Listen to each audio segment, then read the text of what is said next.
Petroleum Trade Union's collective strike called off.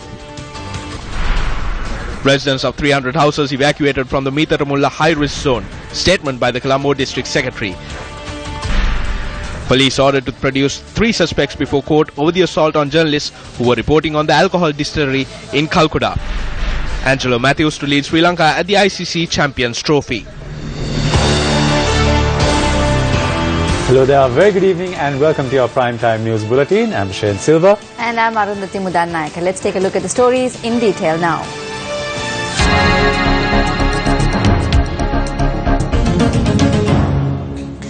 The team of experts from Japan who arrived in the country to carry out investigations into the Meetaramulla garbage dump collapse submitted their report to President Maithripala Sirisena this morning.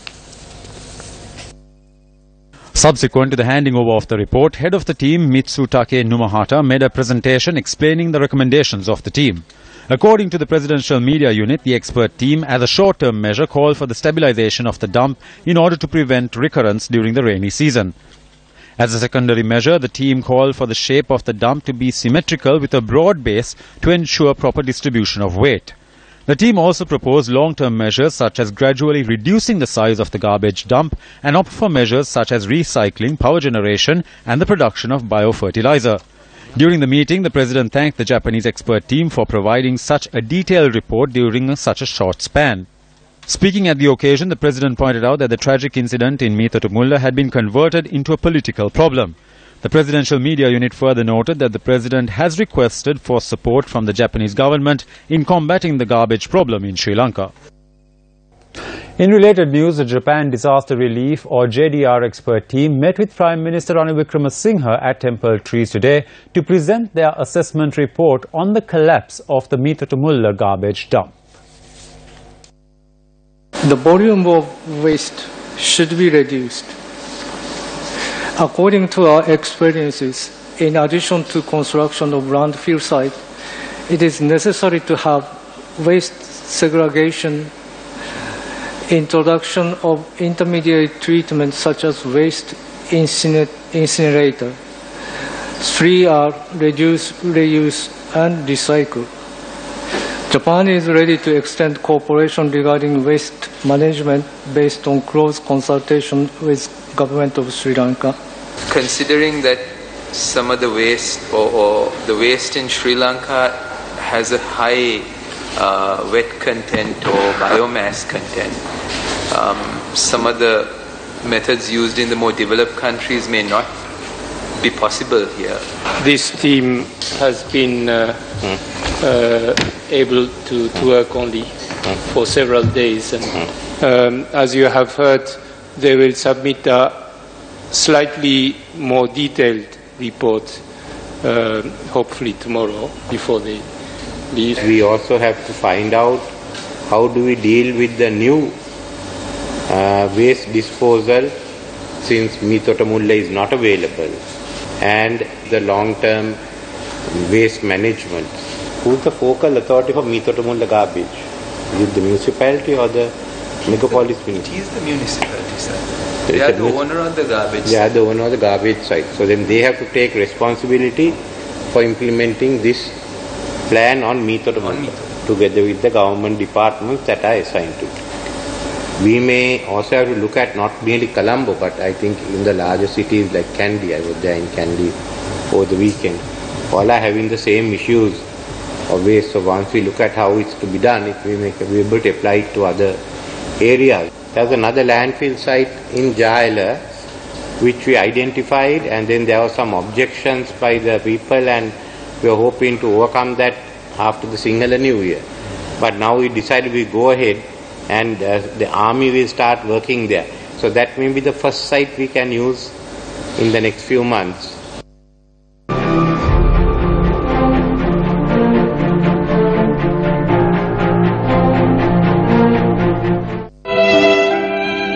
DM Nihal lost his life when the Meetaramulla garbage dump collapsed.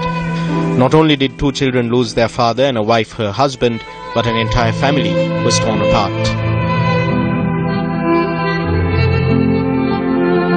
My brother had gone to the house in front of his to move some items, and that was when he was buried. His wife and his daughter, who was with us for the New Year, were saved. Both of them managed to flee.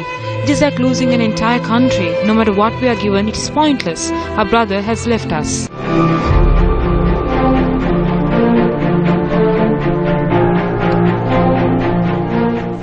11 days have passed since the collapse at the Mitotamulla garbage dump. While the Sri Lanka Army is continuing to spearhead the cleanup operation at the scene of the tragedy, preventive action has been taken to prevent another collapse at the garbage dump. The refurbishment of a paddy marketing board storage facility intended to provide shelter to people displaced by the Mitotamulla tragedy continued today. The complex, which is being renovated to be fit for human habitation, will accommodate 26 families under the first phase and 50 families under the second phase. Colombo District Secretary Sunil Kannangana says the payment of an allowance of 50,000 rupees for people leaving the danger zone in Mitotamulla commenced today. The District Secretary noted that the allowance would be paid until they are provided with permanent homes. There are about 300 homes which have to be removed from this area. We are taking steps to pay compensation on the estimated value of the land, homes and contents. People who have lost all their domestic appliances will be paid a sum of 250,000 rupees. The government will also provide flats for those who are willing to move there. We are hoping to complete the entire process by the 1st of July. The Western Province Minister of Education says steps have been taken to enroll students from Rahula College in Kolonnawa to Terence N. De Silva College. Provincial Education Minister Ranjit Somawanta said the 100 students, teachers and the school principal would be transferred to Terence N. De Silva College. Meanwhile, former Mayor of Kolonnawa Ravindra Udayashantha convened a media briefing today with the participation of several residents of the area. The President and Prime Minister acted swiftly in this matter. There have been tragedies in Sri Lanka, but I believe this is the quickest action we have seen. We have been given new homes.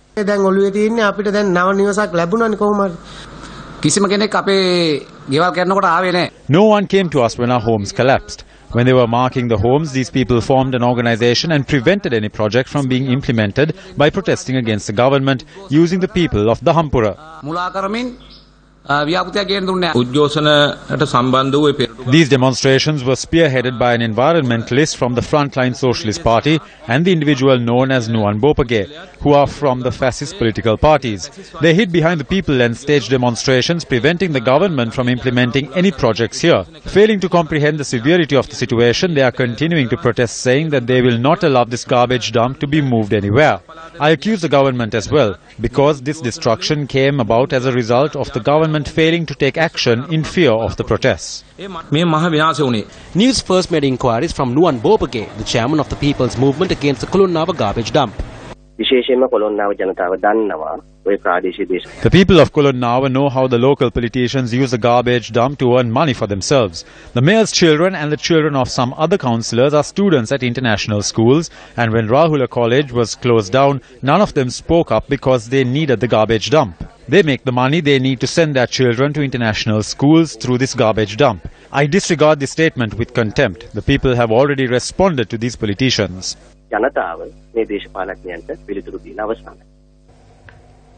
A media briefing organized by the Collective of Citizens Organizations was held in Colombo today. Namal Rajapaksa is spinning a nice tale. He says recycling does not mean transporting garbage from one location to another. He says that is what the government is doing. He has forgotten that his uncle was the one who took garbage to Mitotamulla for recycling. Namal's father, parliamentarian Mahinda Rajapaksa, says that there is a court order against it and they shouldn't defy court orders. There was a court order which said that garbage should only be dumped in a 2-acre plot of land in Mitotamulla and that it should be used only for 2 years.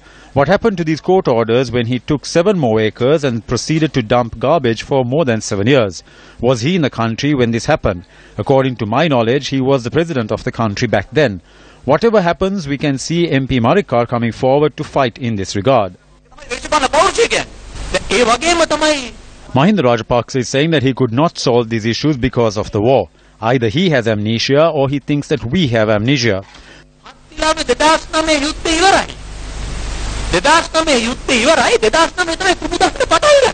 The war ended in 2009 and it was in 2009 that they began dumping garbage. We have seen people like Prasanna Ranatunga protesting against the dumping of garbage from Colombo to this location. This is a remarkable statement. Does he live in Dompe? No, he lives in Kolpiti. His garbage also comes to these dumps. Vimal Veeravansa had said recently that all this is happening because of this dismal government. He might have forgotten who started this dismal activity and that he was a minister under Mahinda Rajapaksa's government in 2009.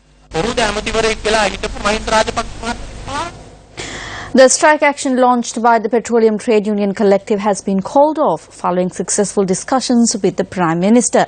Early today, a meeting held between the Petroleum Trade Union Collective and Minister Chandima Virakodi was unsuccessful. The Petroleum Trade Union Collective thereby held discussions with the Prime Minister at Temple Trees. The Petroleum Trade Union action cited 3 demands for the strike action, which commenced at midnight and has now ended. Members of the Petroleum Trade Union Collective held discussions on the strike at the Ministry of Petroleum Resources Development with Subject Minister Chandima Virakodi. Since a decision could not be reached during the meeting, the minister had left stating that he is to meet with President Maithripala Sirisena. We held several rounds of discussions with the minister. The minister has currently left to contact the president. We believe that we could have a meeting with the president soon and reach a final decision. However, we will end the strike action only if an acceptable decision is reached. The strike action was launched last night against the failure of the government to stop the agreement of handing over the fuel tanks in Trincomalee to India and requesting for the oil refinery that is being newly constructed at the Hambantota port be handed over to the Ceylon Petroleum Corporation. In addition to this, demands are also being made for the renovation of the Sapugaskanda refinery.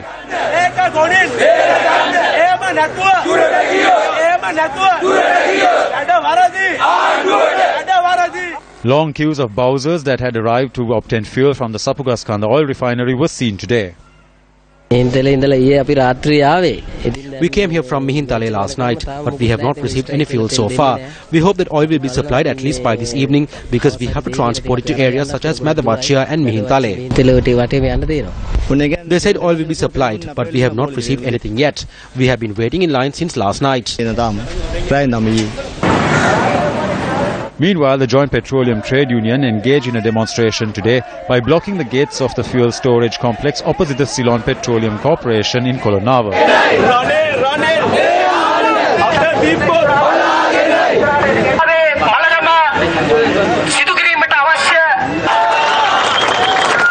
Vehicles were seen queuing up at several fuel stations in the island due to the strike.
It is hoped operations will quickly return to normal now the strike has been called off.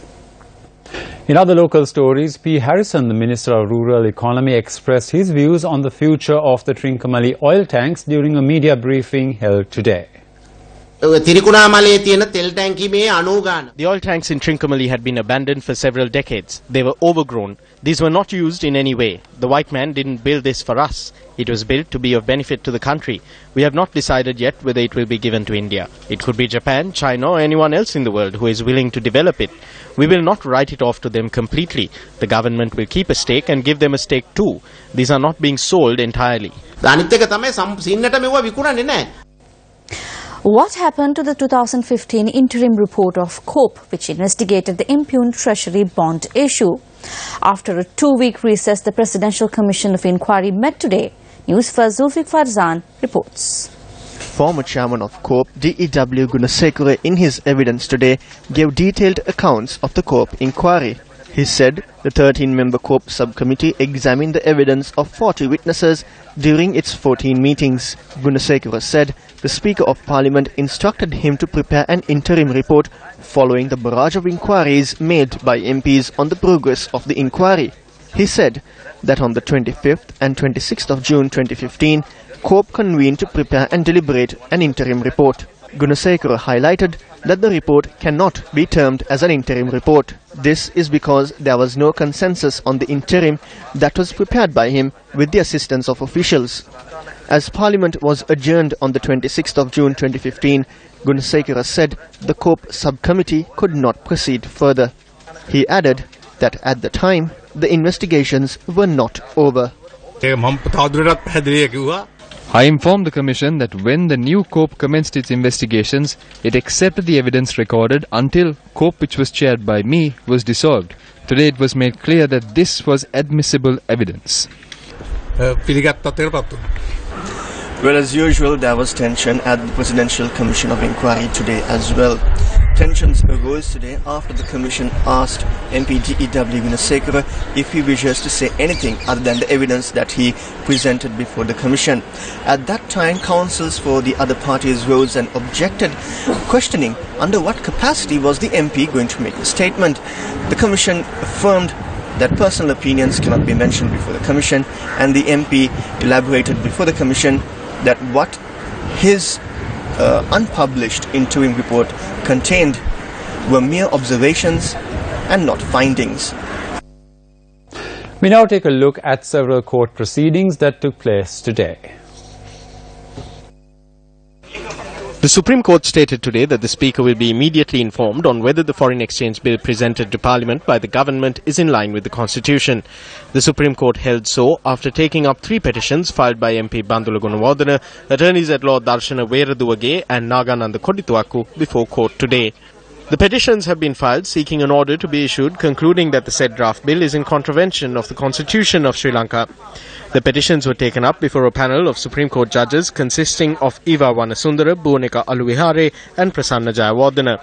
The Supreme Court further ordered the petitioners and the Attorney General, who are the respondents to the case, to file written submissions by tomorrow. Under this draft bill, all regulations prevailing in the country with regard to foreign exchange will be completely removed. There is a great risk in this because this draft bill is being presented by the Prime Minister and the Finance Minister. Under the Constitution of Sri Lanka, they are bound to protect the rights of the people in this country with regard to state finances. But this will be completely violated under this draft bill. There is a special arrangement in this draft bill. The government will not take decisions with regard to the finances revealed and not revealed to the country in the future.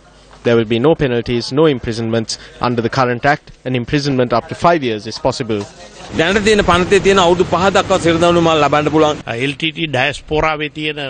It was the opinion of our lawyers that there are various strategies hidden in this draft bill to transfer the ownership of several pivotal economic centres in the country to the Tamil diaspora after their money comes into the country. Therefore, we think that the power of the Parliament should be utilised in such a background. If the Finance Minister is given the sole authority to handle and issue orders with regard to the overall financial procedure of the country, the flow of foreign exchange in and out of the country, that will be seen as an act of taking over the supreme power vested in the Parliament. Colombo Chief Magistrate Lal Ranasinghe ordered the Cinnamon Gardens Police to file charges against 7 suspects, including MP Vimal Weerawansa today. This is in connection with the protest staged on the 6th of February 2016 against the official visit of the United Nations High Commissioner of Human Rights to Sri Lanka, while causing disturbances to the general public. 6 suspects named in the case, MP Vimal Weerawansa, Jayantha Samaravira, Veerakumara Disanayaka, Piyasiri Vijayanayaka, Roger Seneviratne and Mohammed Musammil appeared before court today. At the conclusion of the biannual summit of the IMF and the World Bank in Washington, the Finance Ministry issued a statement noting that both global institutions had praised Sri Lanka's economic performance. Former Central Bank Deputy Governor Dr. W.A. Wijewardena, however, does not seem to share this sentiment, as he revealed to Shahan Jurangpati during Newsfirst in Focus. Finance Minister Ravi Karunanika continues to be optimistic about the Well, of course, we'll have to admit the fact that as political leaders, they have to be so, because their job is to put a very bold face to the rest of the world. Otherwise, what would happen is everybody would get disappointed and they will get frustrated.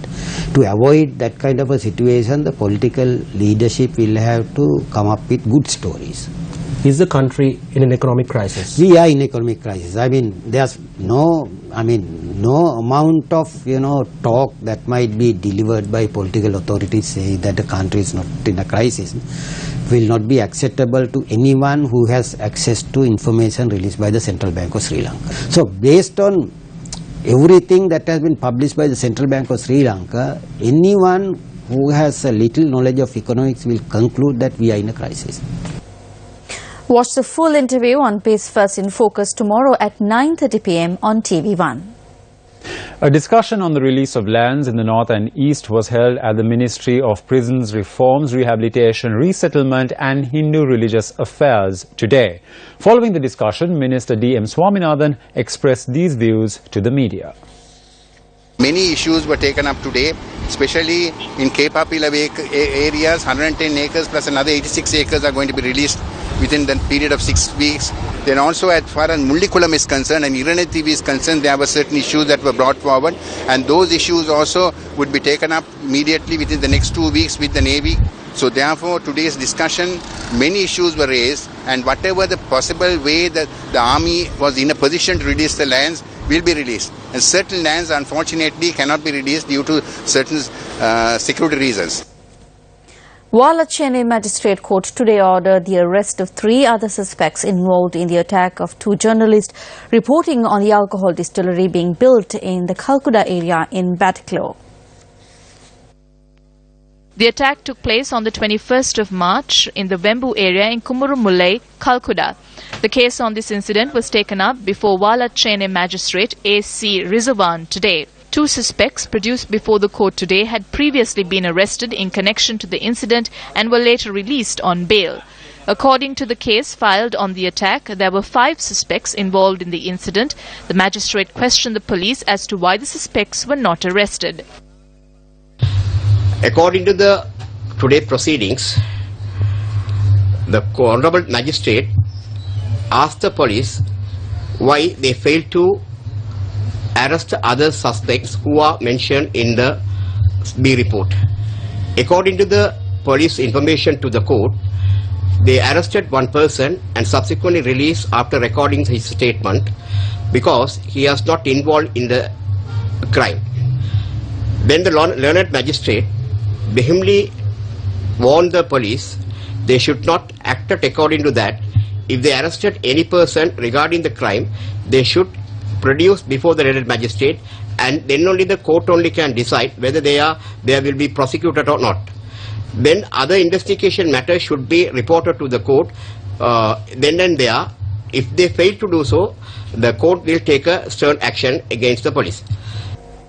The 25th Udagammana project, constructed by the Ministry of Housing and Construction, was vested in the public this morning by Subject Minister Sajith Premadasa. Houses have been set up for 25 families at the Udagammana in the Sevanagala area. The Udagammana has been named Dinujaya Gama.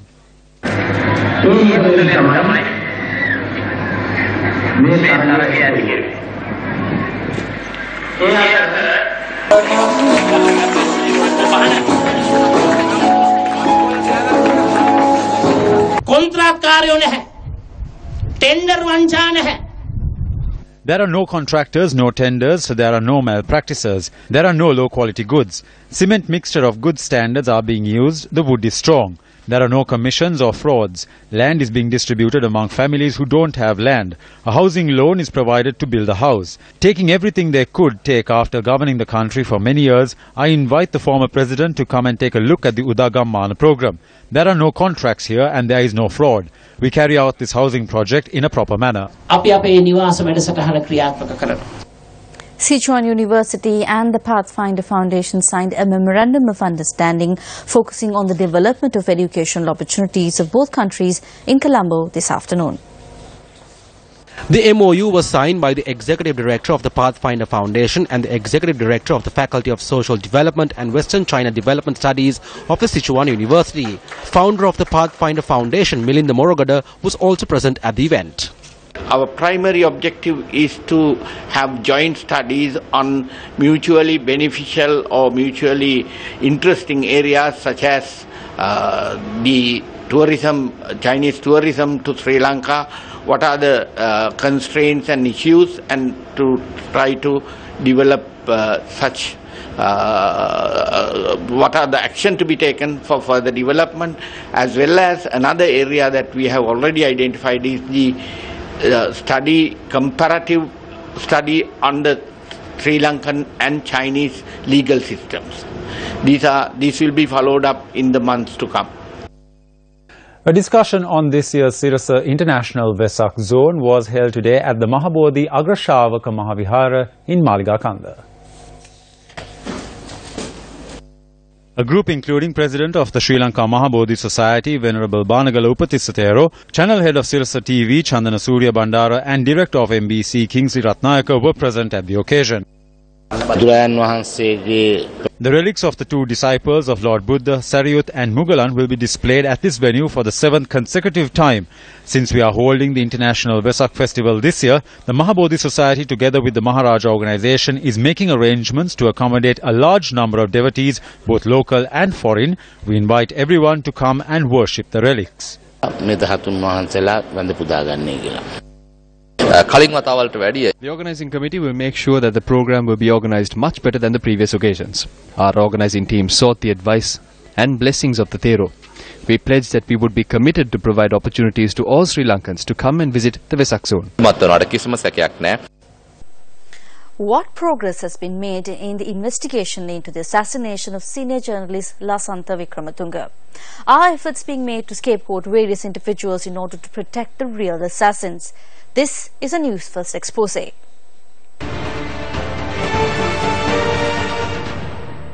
Who is Lasantha Wickrematunge? He is just another person. There are so many murders in everywhere. In the whole world there are murders. Why are you asking about Lasantha? Who is Lasantha? He is somebody who was writing a tabloid.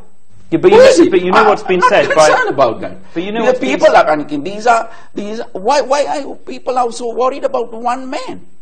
The LTT killed so many people.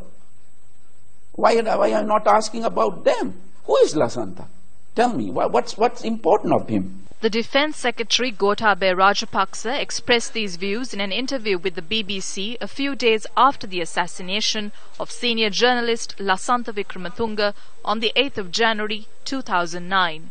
The Criminal Investigations Department was entrusted the task of investigating the assassination following the outpouring of protest from civil society and the international community. The CID brought the investigation to a decisive juncture in 2010 and arrested an individual identified as Jesuthasan from Nuwara following investigations into phone records. While the investigation progressed gradually, information has now come to light on steps that were taken by the former Defence Secretary and Head of Military Intelligence regarding Major Prabhat Bulatwatta of Military Intelligence was taken on the 18th of January 2010. Writing on behalf of Gotabaya Rajapaksa, Additional Secretary at the Ministry of Defence, Air Vice Marshal R. Arundavanathan addressed a letter to the Secretary of the Ministry of External Affairs requesting that Major Prabhat Bulatwatta be appointed as a second secretary at the Sri Lankan Embassy in Thailand. The letter also states that Bulatwatta's application and other information will be provided in due course. After receiving this letter, the External Affairs Ministry had taken steps to facilitate the appointment of Bulatwatta and for his wife, child and a domestic aide to accompany him to the embassy in Thailand. On the 25th of February 2010, writing on behalf of the Defence Secretary, the Head of National Intelligence, Major General Kapila Vitharana, informed the External Affairs Ministry to postpone the appointment of Bulatwatta. By that time, the air ticket for Major Bulatwatta to travel to Thailand had already been obtained.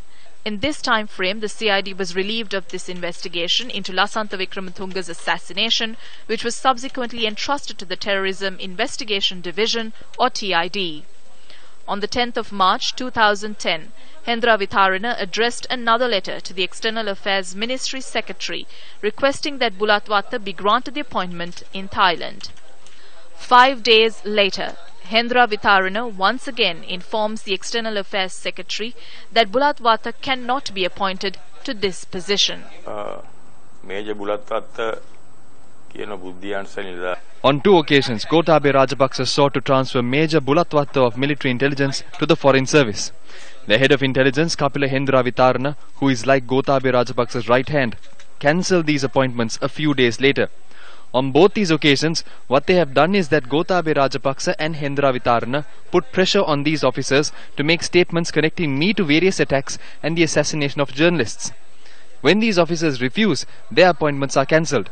They, the Gotabaya Rajapaksas and Kapila Hendra Vitharanas, have tried to pressure various people into confessing my involvement.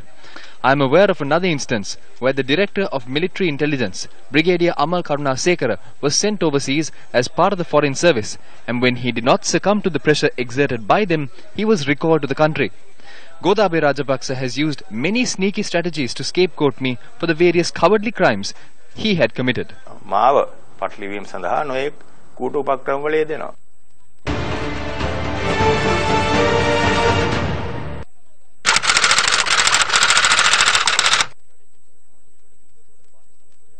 Hello. OCM. Hello. OCM. Hello. CM mama QR me QR ude me ada හන්දෑවේ අපි set කරලා තියෙනවා වෙන එකක් දෙන්න මයි 3 million මණ්ඩේ වෙනකන්. ඊයන් මට වගේ ගේ කොච්චෙන් කියලා මට ටෙස්ට් එකක් මම එනවා අපිට මේ කතා කරන්න ඕනේ. වාට එන්න බැරි කට මම එනවා කියලා මගේ අතින් සද ගන්න. හරි CM මම දානවා පොලිසිය ඉන්ටර්තාරය කරගෙන මම නරක මිනිහ කරගන්න තිබයි. හොඳේ ඔයගොල්ලෝ මම ගොඩාක් අන්දන්න තිබයි. ඒක තමයි මම දෙන්නා මට බොරුව කරන්නේ. මම කියලා මට මේ මිනිස්සුන්ට කතා කියන්නේ දෙපයි කියලා. උදාර ගන්න ඕනේ නම් මේක කතා කරලා වගේ තාම මට බබා උකුම්පන්නේ. අත හොඳෝ නරක මම කියන දේ මෙතන වෙන්නේ මේක එකම ආයෙත් කියන්නේ ඉන්නේ පස්සේ මානසිකද මම දාන්න අපට මම කරන්න ඕන මම කියන්නේ නැත්නම් එන්න පා අතපය කැඩෙන්න ගහම මම ඊට පස්සේ ගාන්ඩි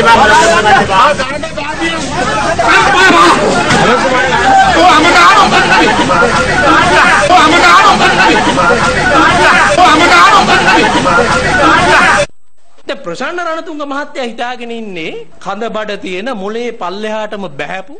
Prasanna Ranatunga thinks that thuggish politicians who have fattened themselves are capable of breaking the bones of the public. We saw the protest against the garbage trucks. That was not a protest, it was violence. This was not the first occasion that he did something like this. He spoke to a government servant in a similar manner and spoke fondly of his mother as well. Who is he? He was the chief minister of the Western province. What did he do? They fattened themselves on garbage and now they are trying to break the bones of the public. This is the best example of opportunistic politics. Details on how money was earned through the Minuwangoda Public Fair and the Reggie Ranatunga College to be revealed soon. If you have any details on the actions of Prasanna Ranatunga, inform News First. With that, we wrap up tonight's edition of Week of Prime Time News. Thank you very much for joining us. I'm Arundhati Mudanayaka. And I'm Shane Silva. Take care and good night.